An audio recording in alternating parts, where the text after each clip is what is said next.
All right. In the school that I work, Yeah. I'm not gonna say that rules at bar are bad at all.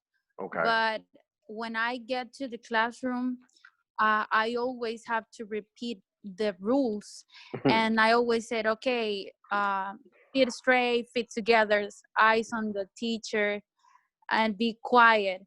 And and because I work with kindergarten students, so they are just little kids, and what I do to change that is that sometimes I get to the classroom and I tell them, okay, stand up, we are going to go outside and have the class right there because it will be better, and it could change the same environment as always.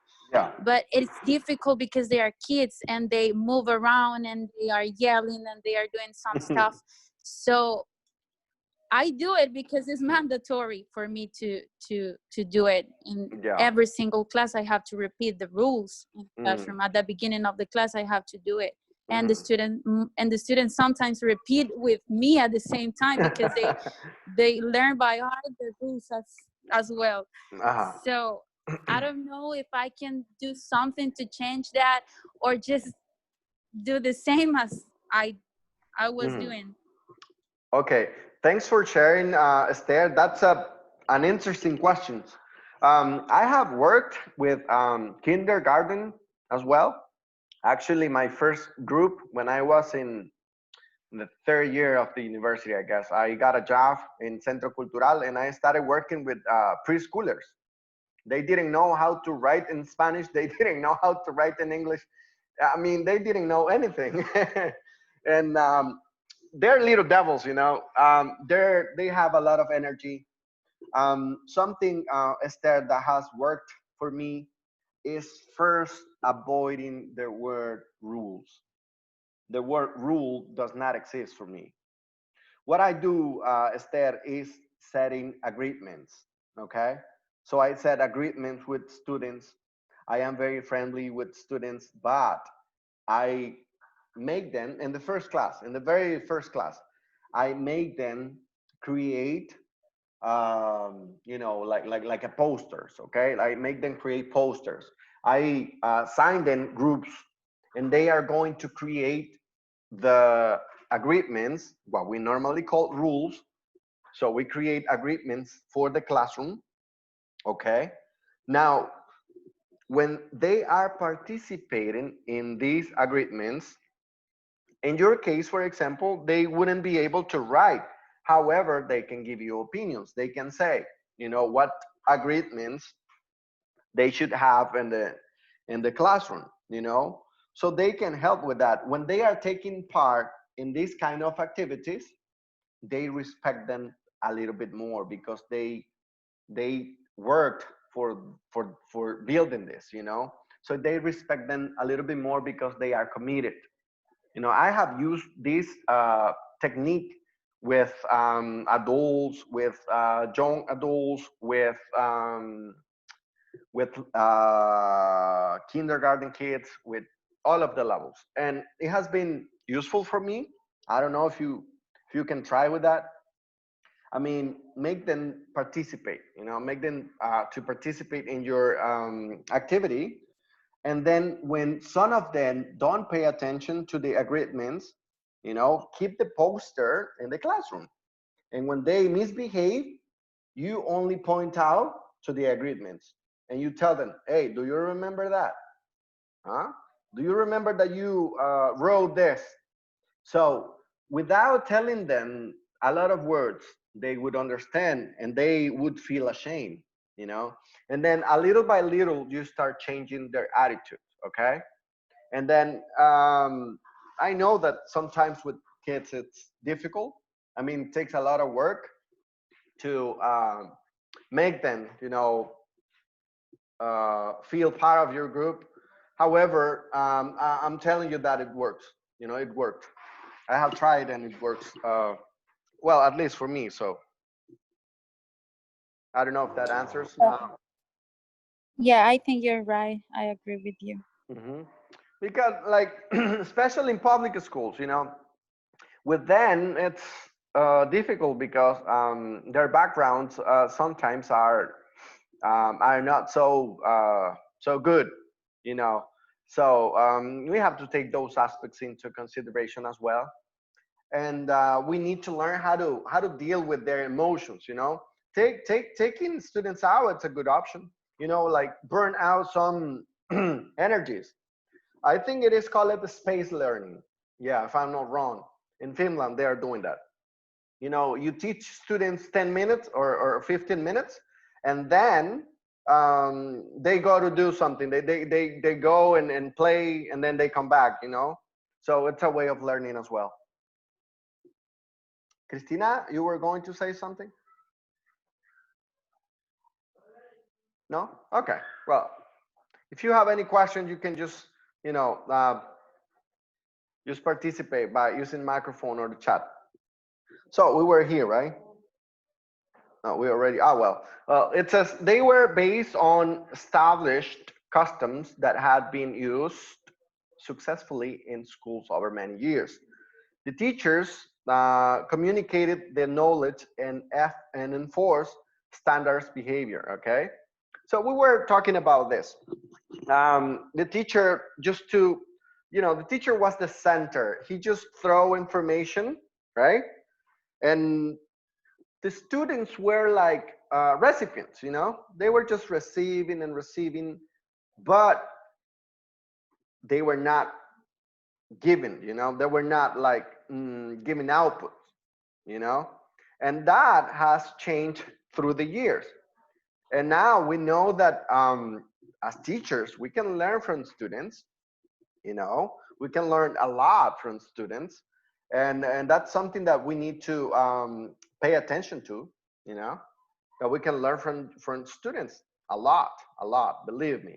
If you listen, you know, and that's something that you have to also pay attention, active listening, listen to your students, okay? Even if they're not talking. And you're probably gonna tell me, how are you gonna listen if they're not talking? Well, pay attention to their behavior, you know, pay attention to what they're saying, like their faces, their body language, and then you're gonna learn that they have a lot to say, you know. And then maybe you are in a classroom and you see somebody that is not behaving as he usually behaves, so that student has a problem, you know. So you can just go, you know, and maybe you just smile or ask, hey, how you doing, how are you? And maybe those words change people's lives sometimes, you know. Maybe nobody told him, you know, something like that before, and then, you know, those kind words could change a life. So take that into consideration as well. Now, in the other side, we have modern teaching. Here, I'm gonna ask. Let me see somebody that we haven't heard. How about Oscar Cortez? Would you mind reading this, Oscar? Sure, I will read this. Modern teaching. Education reforms mean that learning is taught from a completely different angle. Progressive educational practices focus more on the individual student's needs rather than assuming all students are at the same level of understanding. The modern way of teaching is more actively based, using questioning, explaining, demonstration, and collaboration techniques. Thank you very much. Beautiful pronunciation. So we have this, right? Now, modern education in the other part, as you can see in the picture, students participate. They get involved in the process, right? They point out, they stand up. The teacher is just guiding them, okay? Well, teacher develops a topic, but the teacher gives just, you know, clues, you know, and then motivates students to ask questions, you know, to reflect on the topic. to build a concept, you know, in their own words. You know, I like to assign homeworks, and I always clarify students. Okay, please talk about the teaching methodology that the university is using, for example. And on the bottom, I always write, please use your own words. Why am I saying this? Because I am interested in what you think. I don't care about those writers, those psychologists that wrote something. Okay, I care about what you think of it. Okay, so when I leave a homework, I always check if you have taken the information from any web page or something. And I really like that people use their own words. Okay, even if the ideas are lost, I don't care, but I like to hear your opinions. So in every task that I assign you, if I ever write use your own words, please do it. So anyways, here the teacher is, you know, it's leading students, you know, to one single goal, which is learning. The teacher demonstrate, the teacher participate, but most importantly, the teacher engage students in the process, and also take students to a different levels of thinking. All right, and that is one of the most important skills that students should have in this time. You know, like most of the companies are hiring people with solving problem skills. Okay, people is not looking for those students that always get 10 in the universities, you know.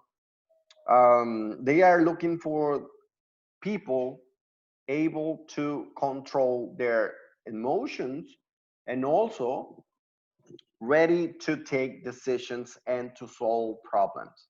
Okay, I don't know if you have noticed that some students that are really really good at school, they don't get a job easily, and they are super smart, you know. And maybe you're wondering why. Because of emotional education. I mean, emotional intelligence, I'm sorry, and it's emotional education as well. At school, nobody tell us about emotions, but they play an important role in our learning process. How to deal with failure, you know, how to deal with what when you are being when you are like in a group that is bullying you, etc. You know, how to deal with problems. So that is an important skill nowadays. Companies are looking for that, and modern education is teaching us, or is taking us to that point. That's why it is essential to know this. You know, every time you have a class, try to get involved. Try to get involved. Try to learn your students' needs so you can help them better. Okay. But if you're having that attitude that but I'm tired, but I don't care about them. Okay, the time is about to finish. I mean, then you should look for another job. You know, honestly. So, oh, this is the space learning that I was talking about. All right. Now I'm gonna ask. Let me see, Paola Granados. Would you mind helping me with the reading? Okay, it says modern teaching. One modern method is space learning. This is when students are encouraged to quickly switch through activities. For example, providing 10 minutes of knowledge on a subject with a PowerPoint presentation, and then having 15 minutes of a spot. The aim of the space learning is to achieve better grades, and it works. It is claimed that this is more effective than teaching students by traditional methods for 4 hours. That's helping the brain cells to create connection that they need to remember knowledge. It also helps people relax. Thank you very much. Now, how many of you have been to a class in which you dance? An English class. Has any of you been in a class like that? No? Never. Never. Oh, so sad. How many of you have been in a class in which you move from your seat? I have. Never. Perfect. Perfect. How many of you have been in a class in which you stood up and then you had to take a ball and do different tasks at the same time?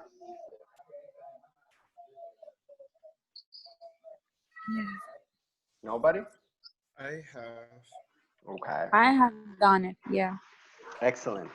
Uh, now, with this space learning thing, in some countries they are applying this. It's not about having students on a desk for hours, okay? It's about helping them to relax so your brain works better. Some researchers have shown that when you are moving, you know, when you are doing something after studying something and then you move, you do some physical movements, then your brain, yourself, you know, create a great connection, you know, and then that helps people to remember things. Okay, so that's why this space learning thing has been useful in some countries. They have been doing this. Also, in English academies, they do it sometimes. You know that you have to move. I mean, when you are like for 20 minutes dealing with grammar exercises, then you stand up and then you go outside and do a different thing. That movement helps your brain, you know, to distress and to remember things better, you know, to process knowledge in a better way, you know. So um, when you are in a class and the class allows you to do this, I mean, go on and try it out. You know, you're not losing anything. You can gain something. So try it out. In my opinion, this is really, really useful because I have used it when I was working in another place. I use it even in the university. I remember that with my group of English for Business. I think I have some students here. They created a gallery walk, you know, and they were checking each other. They were grading them each other, and they were paying attention, and they were moving, walking around the classroom. It wasn't a small classroom, if you ask me, but they enjoy it. I was just there monitoring, and they did a great job. You know, they did a great job. So I invite you to try this out when you're teaching. Now we're gonna go to a small discussion. Now that you have studied the traditional education and the modern education, we have uh, learned some aspects about it. I want you to go into small groups and I want you to review the characteristic of them. But I also want you to discuss what characteristics can you take from each of them and how are you going to use it or to use them in the future, okay? So I'm going to create the groups right now so you can discuss, okay? Now this time I'm going to create group of 3 so you can have a more direct participation. So I hope you enjoy it and I hope you learned a lot. So let's go. I'm just working, making the groups. So in a moment, I'm going to finish. Okay, 3. All right. I have another 3 and the last group. Okay, I'll be monitoring, okay? Go on.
Okay, Well, who's going to be first? okay, I can be first if you want. Okay, we've been discussing the two kind of approaches, which are traditional and modern teaching. Okay, I think that the traditional is an old-fashioned way of teaching, as our professor mentioned, and one of the characteristics from this methodology is that it allowed, I mean, in the past, it allowed the professors to make some kind of punishments to the students for their bad behaviors. But nowadays, this is not allowed. This is not allowed, right? So this is one of the characteristics from the traditional method. But not only that, but also that the students used to study, memorize the assignments in order to accomplish and overcome a written test, maybe at the end of the class or maybe at the end of the week, right? Um, these are like two characteristics from this method, but also this one doesn't incorporate, like technological tools during the teaching and learning process. And then we have the modern one, which is like the one that we are more familiar with in the university. I mean, this one is taught from a different perspective, and I liked one technique. Okay, okay. But for me, I think like we can use both um, traditional and the modern teaching.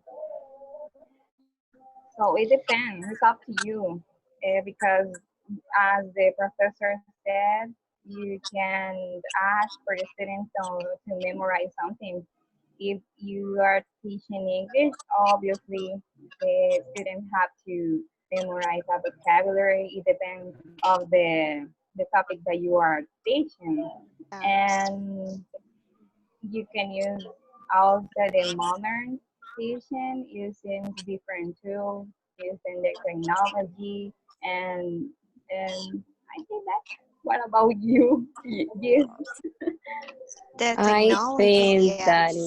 it doesn't matter if you use the traditional or modern, but you need to involve to the students to participate because in my case, I remember everything that I do, that I say, or whatever that I participate, and they're working in their own way with only the resources and the information that the teacher gives to them. But that way they can learn how to be self-reliant and be more participative. Okay, yeah, That's what I think. yeah. I also what you have said called my attention because I remember what the teacher said about to avoid teach classes and teach lessons to the students because that would be better and meaningful to the students for their entire life. Would take about that style. If you wanted to go ahead and tell me what you think, and then they go. What is the other one? The modern teaching style. Well, as I was saying before, the modern teaching style, it is really, really important nowadays because we can, to take new method, we can take new skill that will be really, really meaningful in the students, and their learning style will be better nowadays. We say, modern. When we are talking about modern thing, it is mean new things. So if we include new things into the class will be more attractive. We're going to catch the student attention, and probably the students learning will be kind of better, and the result, that we're going to get is going to be better. So that's why modern learning style, it is really important. That's what I think, bro. So what about?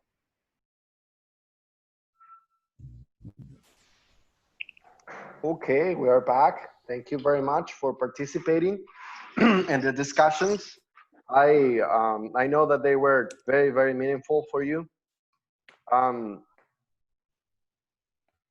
Hopefully you have learned from your peers, and that's also extremely important, you know. I heard some of the conversations while I was monitoring, and it's great to see that most of you have a really, really beautiful concept about these two ways of teaching, you know, with their pros and cons. So nice job. Congratulations. Thanks for that. I'm proud of you. Now, is there any question before we move on, or a comment or suggestion or something?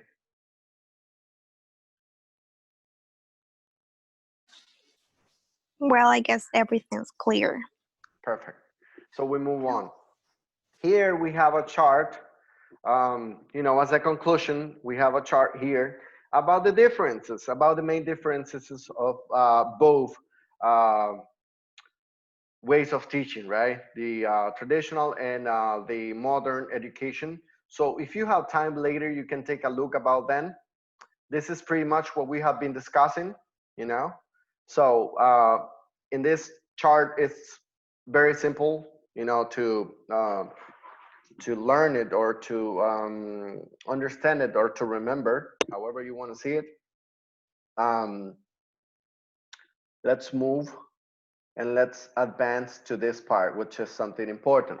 Now, when we are teaching, we need to be aware about our students' teaching style. I mean, last week, we learned about teaching styles by taking a quiz, right? Now, it is important to know how you learned, okay? Not all of the teachers take the time for asking you how you learn. Okay, now I'm gonna give you this question. Do you know how you learn? Yes? Do you know? I think, Yes. yeah. Okay, Yes. can you tell me how you guys learn? One by one, like or maybe 5 opinions or something, or in the chat. Mm-hmm. How do you learn? I learn by reading lots of books, reading, and dedicate time watching videos in English Mm-hmm. or practicing doing exercise in in one apps. In that way, I learn a lot. Okay. Can I share Yeah, how yeah. do I think you Go learn? ahead. Go ahead. Well, I think, and I gotta say that I am visual. I am a visual learner because when I have pictures, when there's videos, I think that I learn better and faster. I grasp the knowledge in a better way if you are just speaking. So with the reading that is actually right now on the screen, it make it easier for me to understand what are the difference between visual, auditory, and kinesthetic students. Yeah. Excellent. Somebody else? Yes, sir. All I right. don't know if I can say it. Okay, I guess I'm an auditory person that only like learning by listening, Mm-hmm. because I think that if I'm listening to someone or listening to any podcast or any YouTube, I guess I'm learning it that way. So I think I'm Okay. Awesome. So, you know, dealing with this, these three are the most common ones. I mean, we have in a classroom, we have visual learners, we have auditory learners, and kinesthetic learners. You know, remember that students they learn in different ways. So, what does this mean? Well, this means that in your lesson, you need to apply these three things. Obviously, because of the situation through virtual or virtuality, we cannot do much about kinesthetic activities, you know. However, I can just ask you to stand up and relax a little, and if you follow my instructions, we would do that, right? That's awesome. We could do it. However, we can take advantage of visual and auditory learners. In my case, I am a kinesthetic and I am also visual. I like to do things, you know, in order to learn, I need to do it. And I like to follow instructions, but I like to do it. I hate when somebody do something for me, you know. I just like to do it, okay? And I'm just paying attention to the instructions and I like to do it. So I learned that way. So why am I mentioning this? Because if you don't know how your students learn, then it would be difficult for you to teach them. All right. Maybe you're wondering, but how am I going to know how my students learn? Well, that's very easy. Here, for example, for you, for this week, I found a link, you know, that finds out the way you learn. So this link, it's in Canvas. I uploaded in Canvas, and it's for you to just to see how you learned, okay? How you learned. Now, it has only 20 questions, you know, and it's very practical, you know. So you can have a forum and you can just identify how your students learn, or maybe if they know, you can just ask them for a feedback in your lesson, you know. Like you can ask, maybe you can ask Jeffrey, hey Jeffrey, how do you learn? Mr. Luke, I learn by watching, you know, by watching videos, by watching a presentation or something like that, you know. So taking that feedback would help you to prepare yourself in a better way and to meet your students' needs, you know, which is the important part of the process. So take this into consideration. These are the four, well, here I have read and write. However, the most important ones or the most common ones are the three that I presented here. Now, some other theories are going to present you more than 3 or 4 ways of learning, and they are acceptable. Um, I invite you to take the quiz and to participate in the forum that I left in Canvas. It's not evaluated. This is optional. However, it would be good if you do it, so you will help me later to give me feedback with the activity so I can improve myself, you know, the way of teaching. So I can include videos, I can include other stuff that maybe is necessary for helping you out with the learning process, etc. Right? Now, this is all for today's lesson, guys. Do you have any question before leaving about the homework? Because we have a homework. Yeah, please, will you please explain Yeah. a little about, yeah, please. Well, for the homework, you are going to select a random topic, the one that you like, okay? It can be for basic levels, can be for kids, whatever. What I want you to do, and the most important part, is that you use the 3 most important learning styles. I mean, in your activities, you have to show the use of the learning styles. For example, for visual, then you can have pictures. For auditory, maybe you can have an audio. And for kinesthetic, maybe, I mean, maybe you can just, I don't know, I'm just thinking about a basic level. If you're teaching the body parts, for example, then you move your fingers, you know, you touch your fingers, you touch your ears, etc. That's a kinesthetic activity, you know. People, you know, people move, they, you know, move, and that involves a kinesthetic activity, you know. So I want to see evidence of those 3 learning styles in your mini class. Your class should last from 5 to 8 minutes, and then you're gonna record yourself. You can record yourself as if you were recording a video for YouTube. You know, have you seen those tutorials for English, for learning English? You can do it in that way. You can create your own material. It's up to you. It's your creativity. Or even you can teach a class through Zoom or any other tool and record the class. You know, you can ask your friends to be there, you know, etc. Things like that. Is there any question? We have 1 minute left. It's necessary appear in the video. Yeah, it's necessary. At least at the beginning. Oh my God, why? Okay. Because how do I know that is you? You know what I'm saying? Okay, but we will suppose that we will have students. You can do that, or you can do it like in a video call, you know? So you have two options.